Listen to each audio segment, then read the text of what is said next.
Hi, this is David with David's Tutorials. In today's video, I would like to talk with you about why don't we turn musical marching into a sport. Now, musical marching is something that I have done a lot. If you've watched some of my other videos, you've probably seen my Marching for Exercise video, which you can see right up there. Just click on that card and it'll pause this video. You can watch that one and then come back here if you want to. I've done a lot of marching, both with marching bands and with drum corps. And I believe that musical marching definitely should qualify as a sport. And let me tell you why.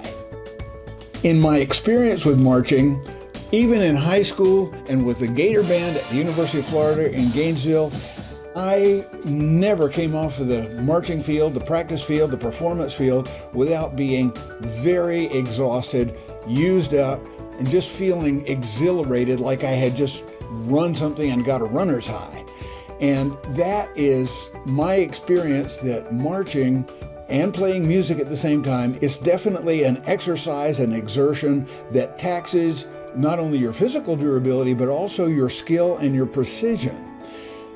I also served with a year as the brass instructor for the Florida Vanguard's Drum and Bugle Corps in Florida, and I got up close and personal with DCI, that's Drum Corps International, marching and playing, and I've got to tell you, the kids in that drum corps really put it all out, and they were very involved in what they did. They put out energy like you wouldn't believe, but I didn't understand how much energy they put out until a few years later when I was watching DCI finals on PBS.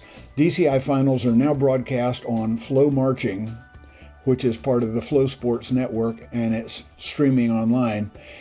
When I watched on PBS the Drum Corps International Final Competition out of Madison, Wisconsin, and what I saw was there were researchers from the University of Wisconsin Medical Center who had friends or family who were in drum corps, and they understood that this was a very high energy activity, and they wanted to measure, well, just how much energy do these drum corps marchers expend in a typical show or rehearsal? Well, they could not measure it in a show, and because the horn players in a drum corps, they always have something in their face that they're blowing through. They can't really measure the oxygen expenditure that way. So they put this great big old breathing measuring oxygen consumption device on the back of a quad tom player, actually is a multi-tom player, so they could measure the amount of oxygen he expended while he was out there marching and playing. And the percussionists, they also expend just as much energy as the wind players. They have to be just as meticulous and precise in what they do. And the conclusion of this University of Wisconsin Medical Center researcher was that people who participate in drum corps shows expend every bit as much energy as any Olympic athlete. Now, that test that I told you about at the University of Wisconsin, it was done in the mid-90s. And since then, Dr. Jeff Edwards at the University of Indiana repeated the test in about 2011. This is almost 20 years later. He had much better computers and equipment to test it, and they made a video of it. And that video is available. I've put a link right there in that card, and there's a link also in the description section down below. But I want you to listen to what Dr. Jeff Edwards said, so watch that video. Now that got me to thinking, why shouldn't musical marching be considered a sport? Well, to answer this question, I went to ChatGPT and I asked, what is the definition of a sport and why are some activities not considered sports? Now, if you haven't gotten with ChatGPT yet, you might want to go ahead and look into this artificial intelligence robot that has, at this point in time, most of the internet as what they call a large data model up through 2021. And there are many advances in artificial intelligence right now, but with ChatGPT, you can pretty much chat with it as you would with a person. And so rather than going to a search engine such as Google or DuckDuckGo and asking what is the definition of a sport and getting 20,000 results, very few of which are straight on point, I went to ChatGPT and I asked it, what is the definition of a sport and why are some activities not considered sports? This is the summary of what it said. Now, what you're going to see here is one of the new artificial intelligence improvements that Microsoft and several other platforms are building into their interfaces. This is the ChatGPT answer in the Microsoft Edge browser. And in the Microsoft Edge browser, up in the address bar, there's a little speaker icon, and if you click on that speaker icon, it will read it out loud. Now, this is ChatGPT's summary of what is the definition of a sport read out loud by the Microsoft Edge artificial intelligence browser voice. The official definition of a sport may vary depending on different organizations and contexts, but generally, a sport is considered an organized physical activity or game that involves skill, competition, and is governed by a set of rules or guidelines. Sports often require physical exertion and may involve elements of strategy, teamwork, and individual performance. Now, if you want to hear the entire ChatGPT answer to my question, stay tuned to the end of this video and I will play the entire 2+ minute answer that ChatGPT gave. But for now, we have to consider what is the definition of a sport, and now why do we have some activities that are not considered a sport, and why shouldn't we have musical marching as a sport?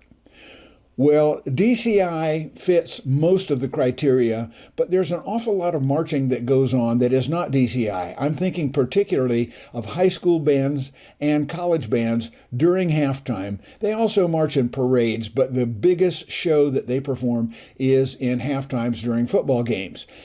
There are also marching competitions that they have in high schools right now. I'm not aware of any marching competitions for colleges, but maybe there should be. I have a proposal that we turn musical marching into a sport because it fits all of the criteria needed, and all we have to do is implement a few more competitions. The first thing we need to have to turn them into a competition is a set of common rules for musical marching. Now, DCI, Drum Corps International, has these rules, and they have the international rules. They have places in Belgium, they have drum corps in Japan, a lot of drum corps in the United States and Canada, and several other countries as well. So it is truly international. But we should also have rules for international competitions in other divisions as well. We should have a high school age division with age limits, and we should have a collegiate age division with the age limits in there. And of course, we should have the open age division for things such as that. Now, Drum Corps International could either fit into the open division or it could fit into the collegiate division, because Drum Corps International has junior drum and bugle corps, which has the age limit, which very much equates to college. So if we have universal rules, once we have the rules for these competitions, we could at every single high school football game, and I promise you, in every community where we have bands playing at football games, we will have people who would be willing to study these rules and then judge them. Now, the way DCI judges their competitions is they start out with 100 points available, and anytime something goes wrong, one of the judges gives them a tick or a ding, and that's 1/10 of a point. And at the beginning of the season, the really good corps score in the 50s and 60s, and the corps that are not so good, they're scoring down in the 20s and 30s. And by the end of the season, when they get to finals, the corps that reach the top, they're scoring 97, 98. There have even been corps that have scored in the 99s, but there's no reason that we couldn't have this same sort of scoring competition at the high school level, at the college level, where they have judges on the field, and each band or corps or musical organization that performs would get a score, and the scores, of course, could be then announced at the end of the third quarter, and whichever school had the higher score, they could cheer, yay, we won, we won. But every month they could have a national or international board where all of the scores were posted and all of the bands and corps and musical organizations were ranked. Now, there are other musical marching organizations, for example, over in Great Britain, you will have corps that are just drums, or there will be drums and bagpipes, or drums and other sorts of things, drums and rifles. I see no reason why these sorts of musical marching organizations should not be included in this international competition.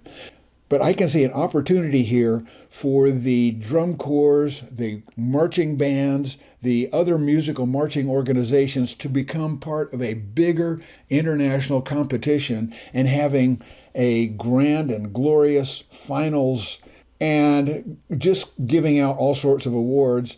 And once you do that, why not go ahead and include this sort of musical marching as an Olympic sport? And the reason I ask that is, what do you think would have been in the Olympics if they had had musical marching organizations in ancient Greece when they had the initial Olympics? Do you think they might have been included in the original Olympics? Maybe, maybe not. So that's my post for this particular vlog, 23-23. I'm going to be playing the rest of the ChatGPT answer here in just a second, but first, you know what you got to do. Give me the thumbs up so the YouTube robots know this is a video worth sharing, and I will be encouraged to continue making more of these videos.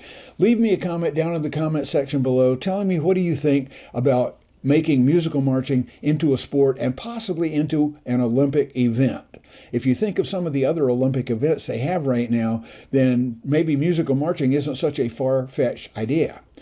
Also, if you're a subscriber already, I want to thank you so very much for that. If you're not, go ahead right now, click the subscribe button and then the bell icon so YouTube will notify you by email when we post another video right here on the channel. And now let's go ahead to the ChatGPT answer about what is the definition of a sport and why are some activities not considered sports. The official definition of a sport may vary depending on different organizations and contexts, but generally, a sport is considered an organized physical activity or game that involves skill, competition, and is governed by a set of rules or guidelines. Sports often require physical exertion and may involve elements of strategy, teamwork, and individual performance. Not all competitive activities are classified as sports for various reasons. Some key factors that differentiate sports from other competitive activities include physicality. Sports typically involve physical exertion and require athletes to demonstrate physical skills, such as strength, agility, endurance, or coordination. Competitive activities that do not involve significant physical exertion may be categorized differently, such as mind sports like chess or esports involving virtual games. Organization and rules. Sports have well-defined rules and regulations that govern the competition, ensuring fairness and standardization. These rules are established by governing bodies or associations responsible for overseeing the sport. Activities lacking a recognized governing body or structured regulations may not be classified as official sports. Institutional recognition. Sports often have institutional recognition, including national and international federations, associations, and official competitions. These institutions provide governance, promote the sport, and organize events on a larger scale. Competitive activities without such institutional recognition may not be considered official sports. Broad participation and popularity. Sports typically have a significant number of participants, enthusiasts, and spectators who engage in or follow the activity. The popularity and widespread participation contribute to the recognition and categorization of an activity as a sport.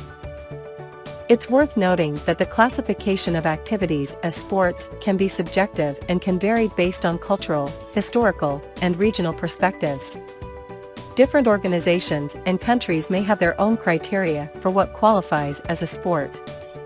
Take care, everybody, and have a wonderful rest of your day.